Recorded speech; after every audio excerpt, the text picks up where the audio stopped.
Hi guys, welcome to The Sales Way, a podcast for those working in B2B sales enablement and leading B2B sales teams. In each episode, we're going to be sharing super simple how-to guides and straightforward actionable insights to help you create more success across your sales enablement activities. Let's get started.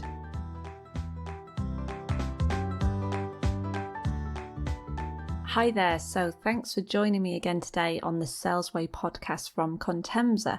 So one thing I wanted to touch on briefly today was about how companies should be involving salespeople in the creation of their sales playbooks. So playbooks are often created by product managers or marketing teams and maybe don't always involve a sales rep until the product that the playbook is for is actually launched. So that means a playbook could be in creation for months and months and months before a sales rep ever sees it. That's not to say that product managers don't know their customers. I know many product managers who are very close to customers, meeting with them really regularly and know what their objections, what their issues and real world challenges are. However, it is different to the situations that salespeople might be finding themselves in during the sales cycle. So it can end up with executives perhaps guessing at what objections salespeople might be faced with in the future, rather than using real world examples that salespeople have reported back to being, this is an objection that I'm getting. So the other issue is that playbooks can often end up being too safe. So they don't want to touch on topics that might be a bit uncomfortable for the company. So perhaps you have a competitor and the company doesn't want to acknowledge that actually in a lot of cases you're going up against competitor A and you've got to find a way around challenging the customer's thoughts about that competitor. So the content might just instead focus on other areas that are safer, that talk about why you're good or why your product will help them. Whereas actually what might help reps the most is to show them how to compete more effectively against specific competitors. So we've got to be careful that we're really looking at information that a sales rep wants to find and wants to know about. And that's why involving them early on means that the finished playbook is relevant to them. So what you want to come away with is you want salespeople thinking, okay, this playbook is something that our experienced sales colleagues have provided input into. It's talking about stuff that we struggle with on a daily basis. It's what our most successful sales reps are doing. It's how they've seen success. It's a blueprint for their success when selling this particular product. So you might end up in a situation where it's a completely new product that you're creating a sales playbook for. So in that situation, you can still go out to your sales teams, because if it's a new product going into existing markets, then those sales reps likely will have an idea of objections that come up regularly, or they might have an idea of what objections potentially could come up. So you still want to go out and get insights from them.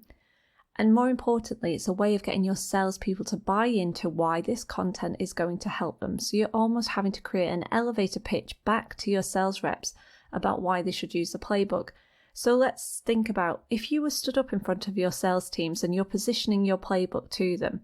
If you could say, look, we know that selling this product is really, really tough, but our most successful account managers have had real tangible success by following these points from the playbook. We've taken their knowledge, their insights, their experience, their customer feedback, and we've put all of those learnings into this playbook here. So the guys are saying that this is a common objection. Well, we're showing you how to handle that objection and what has worked successfully when faced with this objection. We're giving you access to the best way to pitch this product and what's worked really well when talking to the finance director, for example, or when talking to the marketing team. So being able to say that to your sales team is a much more compelling proposition for sales reps than throwing loads and loads of content at them in a product launch webinar.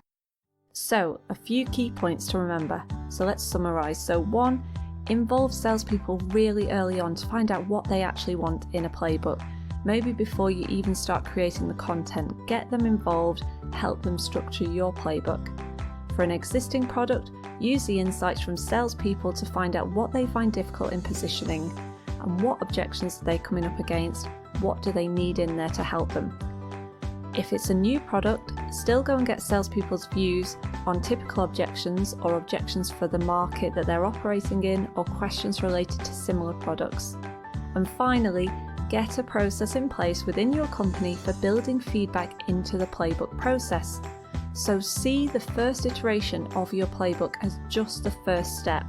So when your reps go out and start positioning your product using your playbook, they might come back to you with additional objections or tweaks to the product pitch. So this playbook that you're putting forward to them might be the first one, and then in a month's time, when you've had a month's worth of objections, you might update the playbook. And then in 6 months' time, you've got all those extra insights that you can update it with. And then 12 months' time, and so on. So you create a continual feedback loop for making your sales playbook as relevant as possible. And if you think that after 12 months, if you've been continually updating your sales playbook with these insights, you have this amazing body of information that's really priceless, because it brings together all these views, all these real world examples into one place, and then everything else can build on top of that. Your training, your marketing materials, anything else that you're putting out to your sales reps to help them with selling your product and your company portfolio.